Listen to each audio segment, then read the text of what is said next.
కాపునేస్తం వైఎస్ఆర్ కాపునేస్తం పేరుతోటి మన రాష్ట్ర ముఖ్యమంత్రి జగన్మోహన్ రెడ్డి గారు మొన్న కొద్ది రోజుల క్రితం 354 కోట్ల రూపాయలు మా అక్కలు మా కాపు సోదరమణులైనటువంటి చెల్లెళ్ళ అకౌంట్లో 45 సంవత్సరాల నుంచి 65 సంవత్సరాల లోపు మహిళల అకౌంట్లో డైరెక్ట్గా ఈ కరోనా రోజుల్లో జమ చేశాడో దాన్ని వక్రీకరించి అదేవిధంగా ఆ రోజు ఆయన మన ముఖ్యమంత్రి గారు వైఎస్ఆర్ కాపునేస్తం ప్రోగ్రాంతో పాటు ఈ 354 కోట్ల రూపాయలతో పాటు గడిచినటువంటి సంవత్సర కాలంగా ఈ ప్రభుత్వం జగన్మోహన్ రెడ్డి గారి నాయకత్వంలో కాపులకి ఏం చేసిందనేది కార్పొరేషన్ ద్వారా కానివ్వండి మా ప్రభుత్వం ద్వారా అనేది ఒక పాంప్లెట్ రూపంలో ముద్రించి 354 కోట్ల ఆ రోజు ఇచ్చినయే కాక అన్ని స్కీమ్స్కు సంబంధించి 4769 కోట్ల రూపాయలని మేము ఈ రకంగా మెయిల్ చేశాము. జగనన్న అమ్మఒడి, జగనన్న విద్యా దీవెన, ఇలా అన్ని పేర్లు నేను చెప్పి సమయాన్ని వృధా చేయను. ఇలా సుమారుగా 12 స్కీమ్స్ని మేము కాపు వర్గాలకి యువతకు కానీ అటు జెంట్స్కి కానీ మహిళలకు కానీ ఇచ్చామని చెప్పుకుంటే దాన్ని కార్పొరేషన్ ద్వారా మీరు ఎలా ఈ స్కీమ్ని చెప్తారు, మీరు కాపులకి మెయిల్ చేసినట్టు కాదని చెప్పి పవన్ కళ్యాణ్ వక్రభాష్యం చెప్పే ప్రయత్నం చేశాడు. వాస్తవానికి ఈ కాపు కార్పొరేషన్ ద్వారా మేము కొత్తగా 8 స్కీములు తీసుకొచ్చాం. గతంలో ఒక 3 స్కీమ్స్ ఉన్నాయి. 8, 3, 11. మేము ఈరోజు పాంప్లెట్లో ప్రింట్ చేసినటువంటిది 4వ స్కీమ్ ఏంటంటే వైఎస్ఆర్ పెన్షన్ స్కీము, పెన్షన్ కానుక. ఇది పాతది. సరే, ఆ ఒక్క స్కీముకు సంబంధించి మనం పక్కన పెట్టిన సుమారుగా 1125 కోట్లు 3600 కోట్ల రూపాయలు కార్పొరేషన్ ద్వారానే గత ప్రభుత్వంలో చంద్రబాబు నాయుడు ఎలా అయితే విద్యా దీవెన, వసతి దీవెన, అలానే విదేశీ విద్యా దీవెన, ఈ 3 కార్పొరేషన్ ద్వారానే కదా, ఎలాంగ్ విత్ ఇండివిజువల్ లోన్స్. మేము ఇప్పుడు లోన్లు కాకుండా లోన్లతో కూడా కలిపి ఈ 3 స్కీమ్స్ కాకుండా జగనన్న అమ్మఒడి కొత్త స్కీమా పాత స్కీమా? జగనన్న అమ్మఒడి ఖచ్చితంగా కొత్త స్కీము. ఇది ఏదైతే ఈ కాపు వర్గానికి సంబంధించినటువంటి తల్లులు ఉన్నారో వాళ్ళ అకౌంట్లో ఈ స్కీమ్ ద్వారా డబ్బులు ఇవ్వటం జరిగింది. అలానే ఇది కాంప్రహెన్సివ్గా అన్ని వర్గాల కోసం పెట్టింది కాబట్టి అన్ని వర్గాలు కూడా ఇవ్వటం జరిగింది. కంబైన్డ్ స్కీము ఈ వర్గానికి సంబంధించి ఈ కార్పొరేషన్ ద్వారా ఇవ్వటం జరిగింది. అంటే అది అందరికి ఇచ్చారు కాబట్టి కాపులకి సంబంధం లేదని చెప్తారా మీరు, ఇవ్వద్దని? లేకపోతే కాపులకు ఒక్కరికి మాత్రమే ఇవ్వండి, అమ్మఒడి మిగిలిన వర్గాలకు ఇవ్వద్దని చెప్తారా? అలానే వైఎస్ఆర్ రైతు భరోసా, ఇది గత ప్రభుత్వంలో ఉన్నటువంటి స్కీమ్ కాదు, మా నాయకుడు జగన్మోహన్ రెడ్డి గారు తీసుకొచ్చినటువంటి స్కీము, కార్పొరేషన్ ద్వారా ఇచ్చాము. గతంలో చంద్రబాబు నాయుడు ఏదైతే ఇండివిజువల్ బెనిఫిట్ ఆయా వర్గాలకి కార్పొరేషన్ల ద్వారా ఇచ్చారో ఈ స్కీమ్ను కూడా ఇందులో ఇన్కార్పొరేట్ చేసి కార్పొరేషన్ ద్వారా ఇచ్చాము. ఇది కూడా కాంప్రహెన్సివ్గా అందరి కోసం పెట్టింది. మిగిలిన వర్గాలకు ఇవ్వద్దా? కాపులకు ఇచ్చింది, కాపులకు సంబంధించినటువంటి కార్పొరేషన్ ద్వారా పెట్టడం జరిగింది. వైఎస్ఆర్ వాహనమిత్ర సుమారుగా 29,000, అంటే రైతు భరోసా వచ్చి 7,56,000 మంది, వాహనమిత్ర 29,000 మంది. జగనన్న చేదోడు టైలర్స్ కాపులు 14,000 మందికి ఇచ్చారు, 14 కోట్లు. అలానే ఇది కాంప్రహెన్సివ్గా అందరి కోసం పెట్టింది. మేము పెట్టుకున్న మొదటి స్కీము జగన్ గారు ఇచ్చిన హామీ మేరకు పెట్టినటువంటి స్కీము, మేనిఫెస్టోలో కానీ నవరత్నాల్లో కానీ పెట్టినటువంటి స్కీము. ఇలా కొత్త స్కీమ్స్ 8 పెట్టి ఆయా వర్గాలకు ఇండివిజువల్ బెనిఫిట్స్ ఏదైతే గత ప్రభుత్వంలో చంద్రబాబు నాయుడు ఆయా కార్పొరేషన్ల ద్వారా ఎగ్జిక్యూట్ చేశాడో, లాంచ్ చేశాడో, ఆ వర్గాలకు అందించాడో అదే రీతిలో జగన్ గారు కూడా చేయటం జరిగింది. ఇందులో తప్పేంది? అర్థం కానిది పవన్ కళ్యాణ్కి. అంటే ఎంత చంద్రబాబు నాయుడు మీద ఆయనకి మమకారం ఉందా? ఫర్ ఎగ్జాంపుల్, ఒక డెవలప్మెంట్ ప్రోగ్రామ్, ఒక రోడ్డు 1 కోటి రూపాయలు పెట్టేస్తే ఒక కులానికి మాత్రమే మేము వేసాం, డబ్బులు ఖర్చు పెట్టామంటే అది తప్పు. కానీ ఇండివిజువల్ బెనిఫిట్ ఖచ్చితంగా కార్పొరేషన్ ద్వారానే ఇస్తారు. ఎవరైనా అదే క్లెయిమ్ చేస్తారు, మేము ఇది చేశామని ఆ వర్గాలకు చెప్పుకుంటారు. ఇది సహజమైనటువంటి పరిణామం. కార్పొరేషన్ ద్వారా ఓన్లీ లోన్లు ఇస్తేనేనా?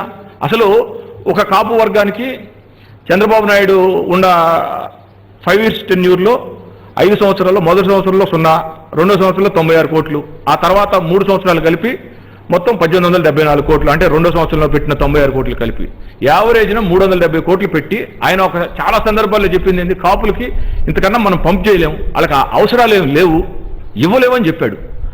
అదే జగన్మోహన్ రెడ్డి గారు అదే కాపులకి మళ్ళా కొత్తగా 8 స్కీములు పెట్టి ఆయన చంద్రబాబు నాయుడు ముద్రగడ్డ గారికి భయపడి, కాపుల ఉద్యమానికి భయపడి రిజర్వేషన్లు ఎగ్గొట్టి దొంగతనంగా గత్యంతరం లేకుండా పెట్టినటువంటి ఈ కాపు కార్పొరేషనే దాన్ని నిజమైనటువంటి కాపు కార్పొరేషన్గా, కాపుల ఉన్నతి కోసం పనికొచ్చేటటువంటి కార్పొరేషన్గా, కాపుల్లో ఉన్నటువంటి అనేక వృత్తుల్ని గుర్తించి సుమారుగా 3700 మంది, మేము క్లెయిమ్ చేసుకున్న 4700లో ఆ పెన్షన్ తీసేసినా సరే 3700 కోట్లు కాపులకి మేము కొత్తగా ఇవ్వలేదా? చంద్రబాబు నాయుడు 350 కోట్లే కదా ఇవ్వగలిగాడు, ఇంతకన్నా ఇవ్వలేము కాపులకి అని చెప్పాడు. అనేక మీటింగ్లో నేను ఉన్నాను కొద్ది రోజులు తెలుగుదేశం పార్టీలో. అదే జగన్మోహన్ రెడ్డి గారు వివిధ వృత్తులు చేనేతలో కూడా ఉన్నారు కాపులని 3000 మందిని గుర్తించి అడగిచ్చాడు, టైలర్స్కి ఇచ్చాడు, కొత్తగా రైతు భరోసా పేరుతో ఇచ్చాడు, లోన్లు ఇస్తున్నాడు. విదేశీ విద్యా విధానం ఏదైతే చంద్రబాబు నాయుడు పెట్టాడో నీ రాజకీయ గురువు పవన్ కళ్యాణ్ రాజకీయ గురువు దాన్ని కొనసాగిస్తున్నాడు. ఇది ఈ ఫండమెంటల్స్ అంటారు రాజకీయాల్లో. ఒక సంక్షేమ పథకం కానీ అభివృద్ధి పథకం కానీ కార్పొరేషన్ ద్వారా ఏది లాంచ్ చేస్తారు, ట్రెజరీ నుంచే వస్తాయి. ఇండివిజువల్ బెనిఫిట్ ఎవరికి వచ్చినా సరే కార్పొరేషన్ ద్వారానే వస్తుంది. ఇది కనీసం పరిజ్ఞానంతో పవన్ కళ్యాణ్ ఈ లెటర్ రాయాలి. అలానే ఇందాక అన్న చెప్పాడు శ్వేతపత్రం అని, అది పచ్చి బూతు. పాత రోజుల్లో ఏలు ముద్రేసే రాజకీయ నాయకులు పంచులు కట్టుకునే రోజుల్లో ఫైళ్లు పెట్టి చించేస్తే అయ్యా రహస్యం ఏందో బయట పెట్టని పెద్ద కమిటీ వేసేది. ఇవాళ అల్ట్రా మోడర్న్ డేస్, కంప్యూటర్ యుగము, రహస్యం అనేది ఉండదు. రైట్ టు ఇన్ఫర్మేషన్ యాక్ట్ రోజులు ఇది. నువ్వు లాగాన్లో కంప్యూటర్ లాగాన్ అయ్యి ఎక్కడికైనా యాక్సెస్ అవ్వచ్చు, ఇన్ఫర్మేషన్ తీసుకోవచ్చు. లేకపోతే 10 రూపాయలు రైట్ టు ఇన్ఫర్మేషన్ యాక్ట్ కడితే అదే వైట్ పేపర్. దీన్ని వైట్ పేపర్ కాక ఏమంటారు? బ్లాక్ పేపర్ అంటారా? పురాతన రోజులు వైట్ పేపర్ అనేది, శ్వేతపత్రం అనేది పురాతనమైన రోజులు. పవన్ కళ్యాణ్ గుర్తుపెట్టుకో. రాజకీయాల్లో నువ్వు ఫండమెంటల్స్ నేర్చుకో. నువ్వేదో చెప్పావు, నేనేం పెద్దగా చదవలేదు, 10th ఇంటర్మీడియట్ చెప్పాను, అది 100% నిజమై ఉండొచ్చు. కానీ కష్టపడి తెలుసుకో. జగన్మోహన్ రెడ్డి గారి లాగా అనునిత్యం శోధించు సమాజం గురించి, ఫండమెంటల్స్ తెలుసుకో. శ్వేతపత్రం ఏంది? ఇవన్నీ శ్వేతపత్రాలే. పూర్వం రోజుల్లో మోసం చేసి ఏలుముద్ర వేసి పంచి కట్టుకునే రోజుల్లో రహస్యంగా చేసి ప్రజలకు అబద్ధం చెప్తారు కాబట్టి మీడియాకి పెద్ద సేవ్ ఉండదు. కాబట్టి మనం రైట్ టు ఇన్ఫర్మేషన్ యాక్ట్ ప్రకారం కానీ ఈజీగా ఆఫీసులను యాక్సెస్ అవ్వలేము. కాబట్టి అప్పుడు కమిటీ లేచి నిజాన్ని జ్యుడిషియల్ ఎంక్వైరీ లేచి అవసరమైతే శ్వేతపత్రం డిమాండ్ చేసి, ఇదంతా ఫాల్స్ డిమాండ్లు, ఇవన్నీ పాత రోజులు. అలానే ఇంకొక చిన్న విషయం, అసలు ఈ రిజర్వేషన్స్ అనేది ఎక్కడొచ్చింది? నేను మొట్టమొదటిసారిగా నన్ను అపార్థం చేసుకోవద్దు. మా వైఎస్ఆర్సీపీ మేనిఫెస్టో ఏదైతే ఉందో రిజర్వేషన్స్కి సంబంధించి, ఇందులో 6వ అంశం 1, 2, 3, 4, 5 కాపుల సంక్షేమంలో దేశంలో వివిధ రాష్ట్రాల్లో జాట్లు, గుజ్జార్లు, పటేళ్లు, మన రాష్ట్రంలో కాపు సోదరులు వీరంతా రిజర్వేషన్ కల్పించాలని కోరుతున్న పరిస్థితి మనందరికీ గుర్తునే ఉంటుంది. సరే, ఇదంతా చదవను. ఇది కాకుండా ఒక ముఖ్యమైనటువంటి విషయం ఏమి రాశా అంటే, సుప్రీంకోర్టు తీర్పు ప్రకారం 50% రిజర్వేషన్ మించకూడదన్న నిబంధన మనందరికీ తెలిసిందే.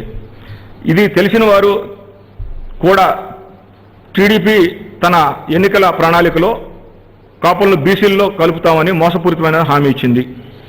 మనందరిలో లేని విషయంలో మనం ప్రభుత్వం చేస్తామని చెప్పగలం, కానీ అంతకుమించి రిజర్వేషన్లు కల్పిస్తామని చెప్తే అది ప్రజల్ని మభ్యపెట్టే చర్య అవుతుంది.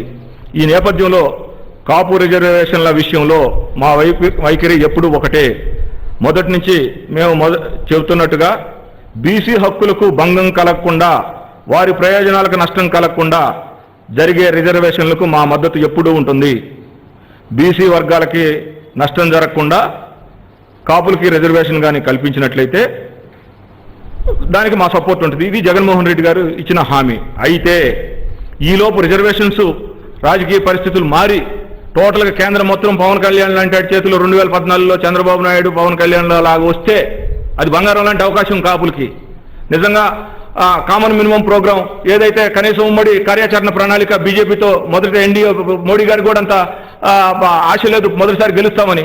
మీరు ముగ్గురు కలిసి చెప్పినప్పుడు కాపుల రిజర్వేషన్ మీరు ముగ్గురు కలిసి బీజేపీ, తెలుగుదేశం, జనసేన కలిపి, జనసేన డైరెక్ట్గా పోటీ చేయకపోయినా కామన్ మినిమం ప్రోగ్రాంలో కాపు రిజర్వేషన్ పెట్టి 9th షెడ్యూల్లో పెట్టాలనంటే అది ఖచ్చితంగా కార్యరూపం దాల్చేది. బంగారం లాంటి అవకాశం. చంద్రబాబు నాయుడు రీజనల్ పార్టీలో పెట్టుకున్నాడు. రీజనల్ పార్టీలో పెడితే మన పరిధిలో లేనటువంటి హామీని అది ఎలా సాధ్యం? ఇది నేను మనస్ఫూర్తిగా మా సొంత కాపు సోదరులైనటువంటి తమ్ముళ్ళని చెల్లెమ్మల్ని మనసు పెట్టి చదువుకున్నాలని ఆలోచించమని చెబుతున్నా. రాష్ట్ర పరిధిలో లేనటువంటి ఈ రిజర్వేషన్ అంశాన్ని మళ్ళా పవన్ కళ్యాణ్ మేనిఫెస్టోలో ఏం పెట్టాడో కూడా మీకు చదివి వినిపిస్తా. వాళ్ళ రాజకీయ గురువు ఎవరైతే చంద్రబాబు నాయుడు ఉన్నాడో, పవన్ కళ్యాణ్ రాజకీయ గురువు, ఆయనలాగా డబుల్ స్టాండర్డ్స్ తోటి దొరకకుండా అభద్రతా భావంతోటి ఏ రకంగా చెప్పాడు. జగన్ గారు ఎలా డెలిబరేట్గా చెప్పాడు ఈ రిజర్వేషన్స్ లేట్ అవుతున్నాయి అని చెప్పి. ఆయన ఇంకా ఏం చెప్పాడు మా మేనిఫెస్టోలో జగన్ గారు, సంవత్సరానికి 1000 కోట్లు చొప్పున 5 సంవత్సరాల్లో 5000 కోట్లు ఇస్తామని హామీ ఇచ్చి 5 సంవత్సరాల్లో కేవలం 1340 కోట్లు కేటాయించిన నేపథ్యంలో మేము ప్రభుత్వంలో వచ్చాక కాపు కార్పొరేషన్ సంవత్సరానికి 2000 కోట్ల చొప్పున 5 సంవత్సరాలు 10,000 కోట్లు ఇస్తాం. ఇది మా మేనిఫెస్టోలో పెట్టిన హామీ. రిజర్వేషన్స్ గురించి మేము చెప్పింది. రిజర్వేషన్స్కి వ్యతిరేకం వల్ల ఖచ్చితంగా సహకరిస్తాం. ఎలా బీసీల వర్గాలకి ప్రయోజనం దెబ్బతినకుండా ఏదైతే కేంద్రం పరిధిలో ఉన్నటువంటి ఇంకా ఎక్కువ ఎన్హాన్స్ చేసి ఇస్తామంటే we're welcoming. We're also supporting that Kapu reservation factor behalf of Jagan గారి leadership YSRCP party. This is the YSRCP standard. ఎప్పుడు తూర్పుగోదావరి జిల్లాలో జగన్ గారు ఎలక్షన్ ప్రచారంలో ప్రకటించి మేనిఫెస్టోలో పెట్టిన అంశం. అయితే ఇదే అంశాన్ని పవన్ కళ్యాణ్ గారు ఆయన మేనిఫెస్టోలో పెట్టింది కూడా మీరు చూడాలి. ముఖ్యంగా సామాన్య ప్రజలు కానీ పవన్ కళ్యాణ్ని ఫెయిల్ అయిన సినిమా అయినా 3 సార్లు చూసి దాన్ని సక్సెస్ చేస్తాము, పెద్ద రెమ్యూనరేషన్ తీసుకున్నాడు, మా సినిమా హీరో ఇంకా 4 సినిమాల్లో నటించే విధంగా మళ్ళా పెట్టినటువంటి డిస్ట్రిబ్యూటర్స్ నిర్మాతలు నష్టపోకుండా పిచ్చి ప్రేమతోటి ఎవరైతే పవన్ కళ్యాణ్, నేను సైకో ఫ్యాన్స్ అన్న పవన్ కళ్యాణ్, ఎందుకంటే వాళ్ళంతా నా తమ్ముళ్ళు లెక్క. అన్నలు జ్ఞానవంతులు బాగానే ఉన్నారు, వీళ్ళు చదువుకున్న ఆవేశంగా ఉండే వాళ్ళకి మా సొంత తమ్ముళ్ళకి చెప్తున్నా. వీళ్ళకి ఎవరికైతే ఉందో మీరు అభిమానించే పవన్ కళ్యాణ్ ఎంత మోసపూరితంగా కాపు రిజర్వేషన్ గురించి రాశాడో చూడండి. ఎంత అపరిపక్వగా, ఎంత ఇమ్మెచ్యూర్గా రాశాడు. జనసేన మేనిఫెస్టోలో రాజ్యాంగం యొక్క పత్రికా సోదరులు కూడా వినాలి. మీరు దయచేసి దీన్ని అర్థం చేసుకోవాలి. రాజ్యాంగం యొక్క ఇది జనసేన మేనిఫెస్టోలో 18వ పేజీలో 81వ అంశం రాజ్యాంగం యొక్క 9వ షెడ్యూల్ ప్రకారం కాపు రిజర్వేషన్లు కల్పించడానికి చర్యలు. ఏమండి, కాపు రిజర్వేషన్లకి చర్యలు ఏం తీసుకుంటాడా? ప్రయత్నం చేస్తాడా? ఏదో ఉట్టికి ఎగరలేనమ్మా స్వర్గానికి ఎగిరినట్టు ఈయన ఒక సీటు కూడా గెలవలే. ఇక్కడ 175కి, అంటే నేను అవమానకరంగా మాట్లాడలా, 175కి 175 గెలిచినా ఇవాళ జగన్మోహన్ రెడ్డి గారి లాగా హీరోయిక్గా అన్ని వర్గాల మద్దతుతోటి మెజార్టీ కాపు వర్గాలతో 151 గెలిచినా రిజర్వేషన్లు మనం ఇక్కడ చేయలేం. నువ్వే చెప్పావు నీ మేనిఫెస్టోలోనే రాజ్యాంగం యొక్క 9th షెడ్యూల్ ప్రకారం చర్యలేంది, అదంతా భూత పదాలు లాగుండి. 9th షెడ్యూల్ ప్రకారం కాదు, అందులో ఈ అంశాన్ని చేర్చాలి. That is the correct meaning.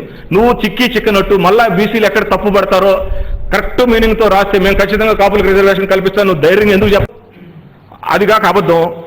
చర్యలు తీసుకుంటా అంట. ఎక్కడ మన చేతిలో ఉంటుంది అది?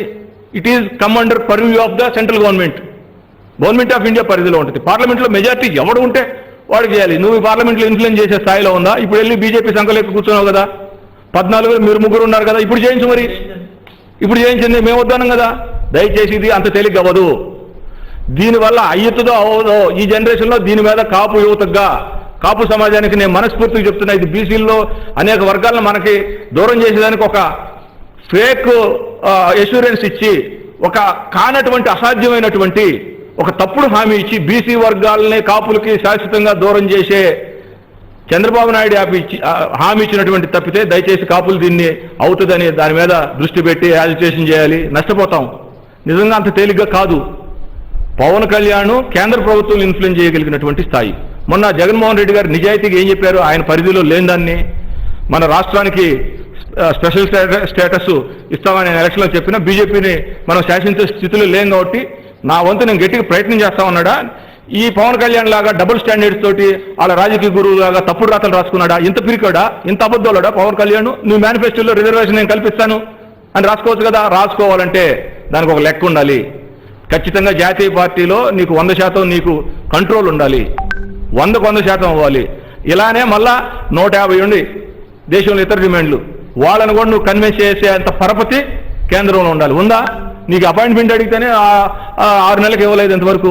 అక్కడ ఎవడో చిన్న చిన్న నాయకులు వెళ్ళి బీజేపీ వాళ్ళని కలిసి వచ్చావు. తప్పుది. జగన్మోహన్ రెడ్డి గారు ధైర్యంగా నిజాయితీగా చెప్పాడు. నిజాయితీకి పుట్టిన పిల్లలే ధైర్యం అనేవి. మాది మొండి ధైర్యం ఏం కాదు. నిబద్ధతతోటి సమాజంలో ఏ వర్గానికి ఏం చేయగలం అనేది ఒక స్పష్టమైనటువంటి ఆలోచనతోటి మేనిఫెస్టోలో పెట్టాడు. ఇవాళ 4700 కోట్ల కాపులకి నగదు రూపంలో వాళ్ళ అకౌంట్లో మా సోదరులు సోదరీమణులకి అన్ని వయసుల వాళ్ళకి ఇచ్చినటువంటి మాట వాస్తవం. కరోనాలో కూడా మహిళలకు ఇచ్చారు. ఇలా కాపులందరూ సంతోషంగా ఉన్నారు. మా ఏరియాలో కూడా పేదలు ఇసుగు కొట్టుకునేవాళ్ళు, జీడిపిక్కలు కొట్టేవాళ్ళు ఉన్నారు. మరి నువ్వు పెద్ద ధనికుడు మాకు తెలియదు, కానీ చాలా అద్భుతంగా జగన్ గారిని నెత్తిన పెట్టుకు పూజిస్తున్నారు. ఈ కరోనా టైంలో ఈ పేరుతోటి కాపు నేస్తం పేరుతోటి మాకు డబ్బులు వచ్చినాయని చెప్పి. ఇదే కాదు, ఒక రిజర్వేషన్ అంశమే కాదు. ఇవాళ చంద్రబాబు నాయుడు చేసిన ఘోరం, అసలు ఒక కమిటీ వేసి ఒక కులానికి రిజర్వేషన్ కల్పిస్తానని చెప్పి కమిటీ సభ్యులు ఒక అభిప్రాయం, మంజునాథ చైర్మన్ ఇంకొక అభిప్రాయం. వీళ్ళిద్దరు అభిప్రాయాలు చెప్పకుండానే అసెంబ్లీలో ఆ బిల్లు పెట్టాడు. దీనికి చట్టబద్ధత ఉంటుందండి. చంద్రబాబు నాయుడు తీర్మానం చేశాడు. ఆ రోజు మేమందరం అక్కడ ఎమ్మెల్యేలు పాల్గొన్నారు, బతిలాడారు, ఇద్దరు మాట్లాడారు. ఒక మంత్రే ఆ రోజు ఆయన ఉన్నటువంటి అవసరాలకు ఏదో 1-2 సంతకాలు పెట్టించుకొని చంద్రబాబు నాయుడు పొగిడాడు. ఇప్పుడు కూడా ఆయన ఎమ్మటే ఉన్నాడు. చెప్పలా, తెలవదు, రిపోర్టే రాలా, పూర్తిగా రాలా. దుర్మార్గం. ఈ దయచేసి కాపు సోదరులు అంతర్గతంగా కాపు ఎమ్మెల్యేలు ఆ రోజు చంద్రబాబు గొడవ పెట్టుకున్నారు. ఎందుకండి తప్పుడు ప్రధానంగా చేయడం కాదు, ఇది ఎలక్షన్ టైం మీరు మాట్లాడొద్దు అన్నాడు. ఇన్ని దుర్మార్గాలు చేస్తే మీ గురువు, నువ్వు ఆ రోజు చంద్రబాబు నాయుడిని ఆ ఫేక్ హామీకి పేటెంట్ దారుడు చంద్రబాబు నాయుడు. అది అంత ఈజీ కాదు. దాన్ని రొటీన్లో ప్రయత్నం చేయటం తప్పితే, అలానే కాపు రిజర్వేషన్ పేరుతోటి నువ్వు ఇచ్చిన హామీని ప్రశ్నించి ఉద్యమం స్టార్ట్ చేస్తే 5% రిజర్వేషన్ కావాలంటే కాపులకు వచ్చింది ఏంది? 5000 కేసులు వచ్చినాయి బహుమతిగా. మేము అందులో ముద్దాయిలం. తుని రైలు దహన కేసులో మా సొంత అన్న మా ఊరు నుంచి వెళ్ళినటువంటి ఆ రోజు చాలా మంది మీద కేసులు పెట్టారు. ఆ 5000 కేసుల్ని ఒక సంతకంతో ఈ ప్రభుత్వం జగన్ గారు ఏదైతే తన ఎలక్షన్ హామీలో చెప్పాడో తీసేశాడు. అంటే కాపులకి 4700 కోట్లు డబ్బులు ఇటు వివిధ పథకాల ద్వారా కార్పొరేషన్లో పెట్టి, కార్పొరేషన్లు లేకుండా, అలానే సంవత్సరం రోజులు ఇంత కాంట్రవర్సీ లేకుండా పరిపాలన సాగించటం. అంటే హామీ ఇచ్చింది నువ్వు. ముద్రగడ్డ ఆ రోజు కేసుల గురించి కృష్ణమోహన్ నేను అనేక సార్లు ఈ కేసుల గురించి ప్రజలందరూ ఇబ్బంది పడుతున్నారు, ఆ కేసులు తీసేయండి అని చెప్తే 100 సార్లు చెప్పుంటాం. అనేక సార్లు ఆ పార్టీ కాదని చెప్పమను. తప్పు దయచేసి కమ్యూనిటీ వాళ్ళు గ్రహించాలి. ఇవాళ మన జనరేషన్ వరకు నేను ఓపెన్గా చెప్తున్నా, మన రాష్ట్ర విభజనకు ముందు ఒక సంఘటన జరిగింది కులపరంగా, విభజన తర్వాత ఒక దుష్టాంతం జరిగింది. రాష్ట్ర విభజనకు ముందు రంగాన్ని చంపారు, చంద్రబాబు నాయుడు బంధువులే చంపారు, అది అందరికీ తెలిసిన సత్యం. రాష్ట్ర విభజన తర్వాత మనం అందరం ఐక్యమయ్యాం. నేను రిజర్వేషన్ కోసమని నేను మనస్ఫూర్తిగా నమ్మను. ఏదో ఒక కారణంతో ఐక్యం అవ్వాలని చెప్పి ముద్రగడ్డ గారి నాయకత్వంలో తునిలో అయితే ఐక్యతను విచ్ఛిన్నం చేసినాడు చంద్రబాబు నాయుడు. ఆ రోజు ఆయన సంఖలో దూరి ఒక్క మాట కూడా ప్రశ్నించినాడు. స్వార్థపరుడు. చంద్రబాబు నాయుడు బంధువుల దగ్గర ఈ రోజు కూడా అంత పెద్ద పార్టీ పెట్టి అడ్డుకుంటున్నాడు. హైవే అమ్మట ఒక షెడ్ వేసుకున్నాడు. ఎలా ఇండివిజువాలిటీ వస్తుందండి? నాకు ఈ మధ్య ఒక పెద్ద ఐఏఎస్ ఆఫీసర్ కనపడి, నేను మీ ఆ తూర్పుగోదావరి జిల్లాకి 4 సంవత్సరాలు కలెక్టర్ చేశాను, మీ వాళ్ళకి అద్భుతంగా చేసేవాడిని అన్నాడు. ఏం చేసేవాళ్ళు అంటే, మీ వాళ్ళకి కావాల్సింది బాగా గౌరవించటం, ఫస్ట్ వెరిఫై చేసేవారిని బయట ఉంటే పలానా సామాజిక వర్గం కూర్చోబెట్టి మాటలు చెప్పి పంపించేవాడిని. అంటే ఊరికే మాటలు చెప్పి మోసపారుతానని కాదు, ఆయన మంచి ఆఫీసరు, చాలా కష్టపడి పనిచేసేవాడు, తెలియగలడు. అంటే కాపులు అంటే ఆత్మగౌరవం కలిగిన వాళ్ళు, సెల్ఫ్ రెస్పెక్ట్. మిగిలిన వర్గాలు తక్కువని నేను చెప్పను. ఎస్, ఆ సామాజిక వర్గం పేరుతోటి నువ్వు వచ్చి పార్టీ పెట్టి ఎవడో అద్దెంట్లో షెడ్ వేసుకొని పార్టీ ఆఫీస్ పెడతావా? ఇది సమాజంలో ఎవరి కోసమైతే వ్యతిరేకంగా పోరాడతావు. ఇందాకన్నా చెప్పినట్టు మంగళగిరిలో మార్చి 13, 2018 నువ్వు మీటింగ్ పెట్టి పోరాడతానని చెప్పి వాళ్ళకి అమ్ముడుపోయి, ఏదైతే ఆ సామాజిక వర్గం జీవితకాలం రంగాన్ని చంపినటువంటి కక్ష తీర్చుకోవాలి అని తప్పించిపోయేటటువంటి దీంట్లో నువ్వు లేనిపోయిన ఇంత పెద్ద మేలు జగన్మోహన్ రెడ్డి గారు కరువు రోజుల్లో, కరోనా రోజుల్లో, ఆదాయం లేని రోజులు ఇంత సహాయం చేస్తే దాన్ని పక్కకు పోవటానికి వాళ్ళు ప్రింట్ చేసి ఇచ్చినటువంటి కాగితం నువ్వు పోస్ట్ చేస్తావా? హైదరాబాద్లో షూటింగ్ చేసుకుంటా? తప్పిది. నీ వల్ల అవుతుందని నేను నమ్మను. నాకేం నీ మీద పవన్ కళ్యాణ్ మీద వ్యక్తిగతమైనటువంటి విరోధం ఏమి లేదు. మేము డిగ్రీ చదువుకున్నంత వరకు మీ అన్నగారి సినిమాలో చూసాం. చిన్నప్పుడు మేము ఇంకా దీన్నే నమ్మితే ఈ రిజర్వేషన్ని అతన్ని పార్టీ అధ్యక్షుడిగా రిజైన్ చేసి ఈ ఉద్యమాన్ని భుజాన్ని వేసుకోమని చెప్పండి. ఇంకా చాలా ఉంది మాటలు. పవన్ కళ్యాణ్ని కాపులే తరివి కొట్టే రోజుల దగ్గరకు వస్తాయి. తప్పు. నీకు ఈ కులము సహాయం చేసింది. ఎలా సహాయం చేసిందంటే గుడ్డిగా సైకో అమ్మాయి నన్ను గుడ్డిగా నీ సినిమాలు బాగాలేకపోయినా నిన్ను బ్లాక్లో కొని 1కి 4 సార్లు చూశారు. నువ్వు ఆ సొమ్ముతో పైకి వచ్చి తిరిగి కంట్రిబ్యూట్ చేయాలంటే జగన్ గారిలా కష్టపడాలి. ఆ సమాజానికి మళ్ళా మేలు చేయాలంటే, తిరిగి సేవ చేయాలంటే డబ్బులు అవసరంలా.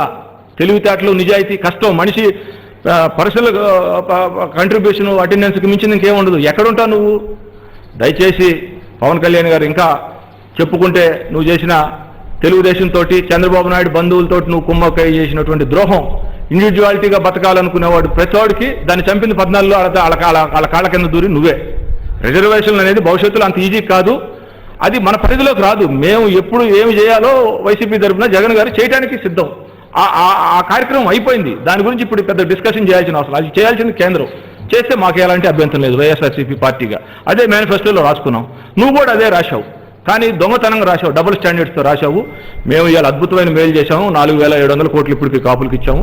భవిష్యత్తులో ఇంకా కూడా ఏమి కావాలో కూడా చేయడానికి జగన్మోహన్ రెడ్డి గారి నాయకత్వంలో ఖచ్చితంగా దయచేసి 2024లో కూడా జగన్మోహన్ రెడ్డి గారు వాళ్ళ నాన్నగారు ముఖ్యమంత్రి, ఆయన మళ్ళా అద్భుతంగా ముఖ్యమంత్రి అయ్యాడు. ఆయనకు ముఖ్యమంత్రి కావాలని మోజు కాదు. ఈ అన్ని వర్గాలు, ముఖ్యంగా కాపులు కానీ అణగారిన వర్గాలు, బీసీలు, ఎస్సీలకి ఆయన నాయకత్వం ఈ రాష్ట్రానికి 100% అవసరం. మీరు దయచేసి కాపులు ఆవేశపరులు.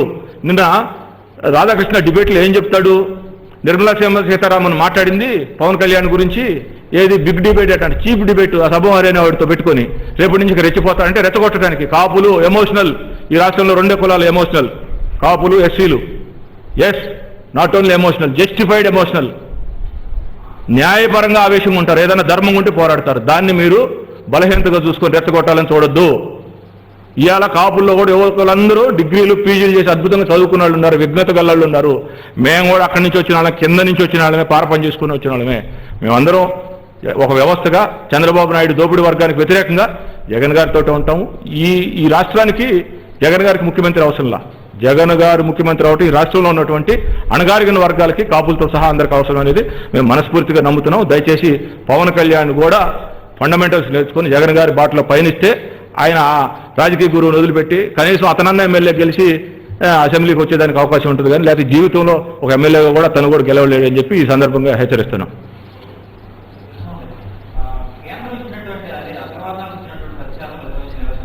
ఎస్,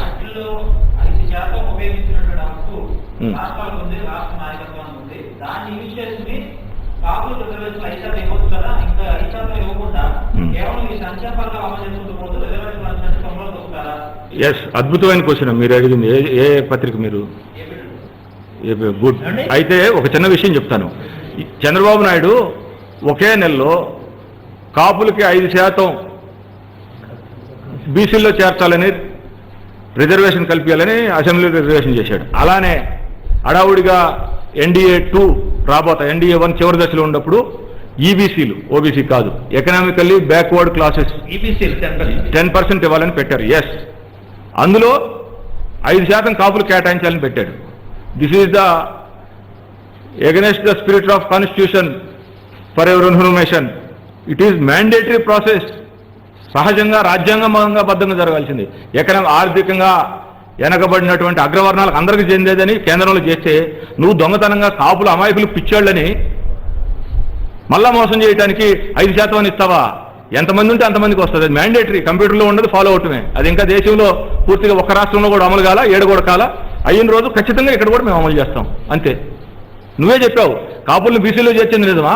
ఈ బీసీలో 5% లేనిది ఇస్తానన్నది నిజమా? ఇది నువ్వు ప్రశ్నించు పవన్ కళ్యాణ్. మంచి క్వశ్చన్ అడిగావు తమ్ముడు. ఎవరు 24x7 నుంచి పచ్చి బూతు. కాపులకే కాదు, ఏ వర్గానికైనా సరే రాజ్యాంగం ప్రకారం, న్యాయం ప్రకారం ఏమి చేయాలన్నా మేము చేయడానికి, జగన్ గారు చేయడానికి సిద్ధమండి. మేము ఆ రోజు 5% రిజర్వేషన్ ఇస్తున్నామని తీర్మానం పెడితే చాలా సంతోషించాం, చాలా ఆనందించాం. కానీ మంజునాథన్ కమిషన్ రిపోర్టు ఎగ్నిస్ట్ గా ఇచ్చినప్పటికీ ఇతను మా చేత తీర్మానం పెట్టించేసి పంపించాడు. అటు నుంచి వెనక్కి వచ్చేస్తే ఆ కాగితాలు ఎవరికి చెప్పలేదు, తొంగలో దొక్కారు దాన్ని. సెంట్రల్ హోమ్ నుంచి రిటర్న్ వచ్చినాయి. ఇది ఎప్పుడైనా ప్రశ్నించాడా పవన్ కళ్యాణ్? ఇవన్నీ